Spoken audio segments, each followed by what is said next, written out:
بسم الله الرحمن الرحيم الحمد لله نحمده ونستعينه ونستغفره ونعوذ بالله من شرور أنفسنا ومن سيئات أعمالنا ما يهده الله فلا مضل له ومن يضلل فلا هادي له وأشهد أن لا إله إلا الله وحده لا شريك له وأشهد أن محمدا عبده ورسوله أما بعد فإن أحسن الكلام كلام الله وخير الهدى هدى محمد صلى الله عليه وسلم وإن شر الأمور محدثاتها وكل محدثة بدعة وكل بدعة ضلالة وكل ضلالة في النار.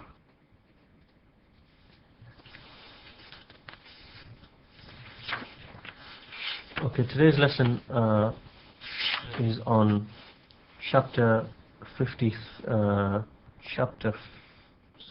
29, and this is on the subject of astrology, as Shaykhul Muhammad bin Abdul Wahhab begins the chapter as Bab Ma Ja'a fi Tanjim, chapter concerning what has come regarding astrology. And he begins this chapter by bringing a narration from Imam al-Bukhari rahimah-ullah in his Sahih, who says that Qatada said, Qala Qatada said, Allah created these stars for three purposes: beautification of the heaven, and the stoning of the devils, and as signs which can be used as guidance, or which people can guide themselves by. And then he continues, so whoever interpreted other than this, meaning whoever interpreted the purpose of these stars for other than any of these three reasons, then he has erred, and he has wasted his, wasted his religion in essence, as we will see in the explanation. And he has taken upon himself that of which he has no knowledge. And so this is the opening statement that Shaykhul Islam Muhammad bin Abdul Wahhab brings, and then the Shaykh Salih al-Fawzan, hafidha-ullah, he begins in his commentary by saying that he mentions the chapter heading again, Bab Ma Ja'a fi Tanjim, chapter regarding what has come concerning astrology. And he says, meaning what Shaykhul Islam means by this is the evidences which are found in the book and the sunnah regarding the prohibition of that and the forbiddance of that, of astrology.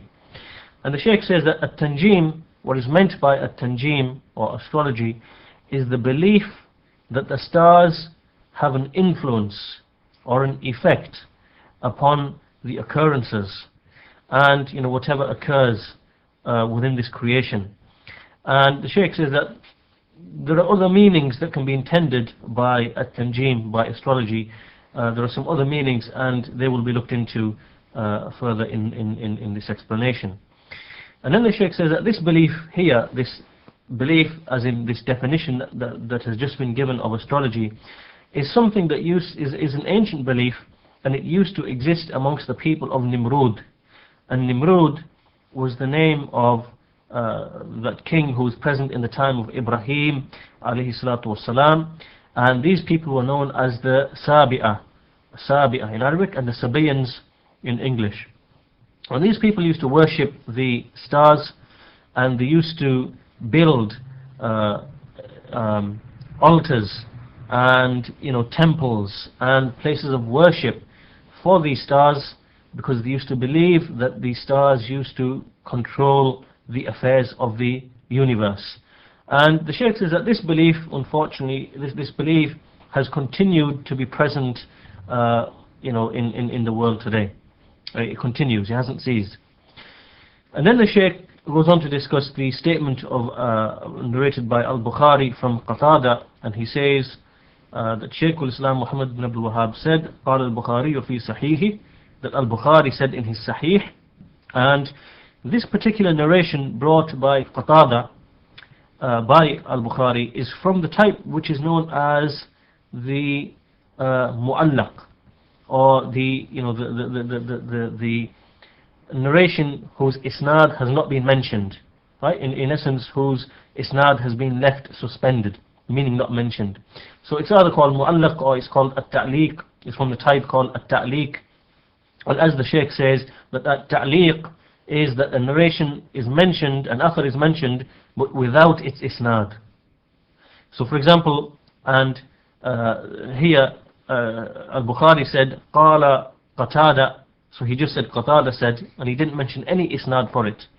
And this is what is known as at-ta'liq, or it can also be called mu'allaq, that which is suspended. And there are two types of this, according to al-Bukhari. And the first is one in which the narration is mentioned in such a way that it implies certainty, that it implies resoluteness in the correctness of that statement. So for example here, in this narration here, al-Bukhari said, قَالَ قَتَادَ, that Qatada said. Right? So when he says it in this manner, this is now being firm and resolute that Qatada did actually say that. This is the first type. The second type is when it's mentioned in such a way that it does not imply certainty or resoluteness in the correctness of that statement or in the authenticity of that statement. So for example, this would be where it would be said, it has been narrated from so-and-so. Yurwa an fulanin. It has been narrated from fulan, from so-and-so. So you can see here that the wording used, it has been narrated, that wording in itself doesn't imply any kind of certainty or resoluteness as to the authenticity of that statement.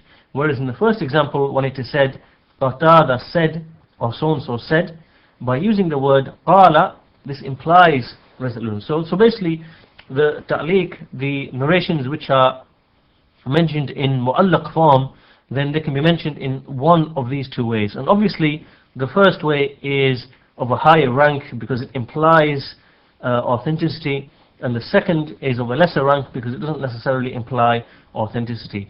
And because al-Bukhari has quite a large number of the statements in his Sahih, which are in mu'allaq form, then one of the notable scholars, al-Hafiz ibn Hajar, rahimah-ullah, he actually went through the Sahih, and then he brought all of the asanid, the chains of narration, for these mu'allaq narrations. So he went through Bukhari and looked at all of the narrations which were mu'allaq, then he researched and investigated them, and then he brought the chains of narration, and then he compiled them all together and brought them together in a book which he called Taghliq-ut-Ta'liq.